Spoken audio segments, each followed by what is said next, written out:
पटना की सड़कों पर पिछले दिनों जब मुख्यमंत्री नीतीश कुमार ने परिवहन निगम के कुछ बैटरी संचालित बसों को हरी झंडी दिखाकर रवाना किया तो पटना वासियों में खुशी की लहर व्याप्त हो गई। आज बारिश हो या गर्मी, इस वातानुकूलित बस सभी को मनोरंजन देते हुए यात्रा आसान और सुलभ बना रही है।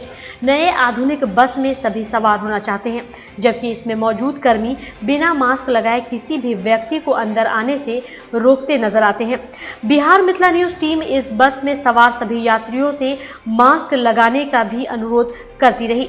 यह बस बाहर से जितना आकर्षण का केंद्र लगता है, उससे भी अधिक अंदर बैठने पर राहत महसूस होती है। बहुत अच्छा महसूस हो रहा है। अच्छा, मास्क नहीं लगाते हैं? लगाते हैं। लगा लीजिए। सब प्रधानमंत्री मुख्यमंत्री भी बोल रहे हैं मास्क लगाने के लिए, आप लोग भी मास्क लगाइए। पटना में मंगलवार को भी बारिश से पूरा शहर हलकान रहा। लगातार 2 दिनों से हो रही बारिश की वजह से पटना के कई इलाके में जहां जल जमाव की समस्या उत्पन्न हो गई, वहीं आज सड़कों पर बारिश से बचने के लिए गाड़ी को सड़क के किनारे लगाने से जाम का नजारा उत्पन्न हो गया। बेली रोड से लेकर विजयनगर सगुना मोड़ तक घंटों बारिश में सड़क जाम हो गई, जिसे हटाने में यातायात पुलिस को काफी मशक्कत का सामना करना पड़ा।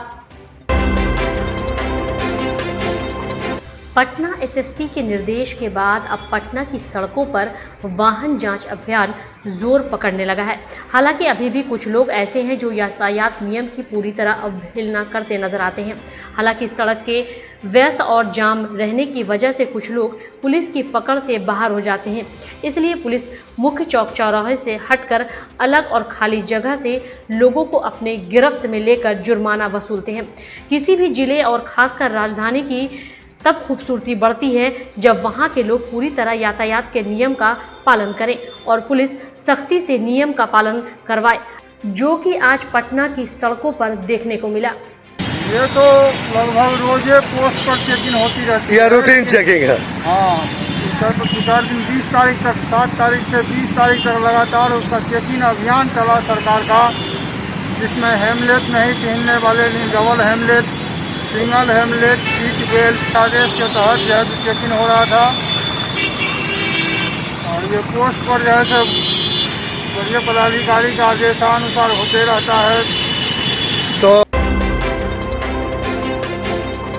बिहार में केंद्रीय खाद्य प्रसंस्करण मंत्री पशुपति नाथ पारस बिहार के 2 दिवसीय दौरे पर पहुंचे। अपने संसदीय क्षेत्र हाजीपुर में भी उन्होंने लोगों से मुलाकात की। हालांकि बारिश की वजह से उनका यह कार्यक्रम फीका रहा, लेकिन उनके आवास पर सभी कार्यकर्ता नेता ने उन्हें पाक चादर से सम्मानित किया। उन्होंने प्रधानमंत्री नरेंद्र मोदी को पूरे भारतवर्ष में विकास कार्य के लिए धन्यवाद भी दिया। अपने संसदीय क्षेत्र के लोगों से मिलकर वहां की समस्या जानने के बाद संबंधित प्राधिकारी से विचार विमर्श भी किया।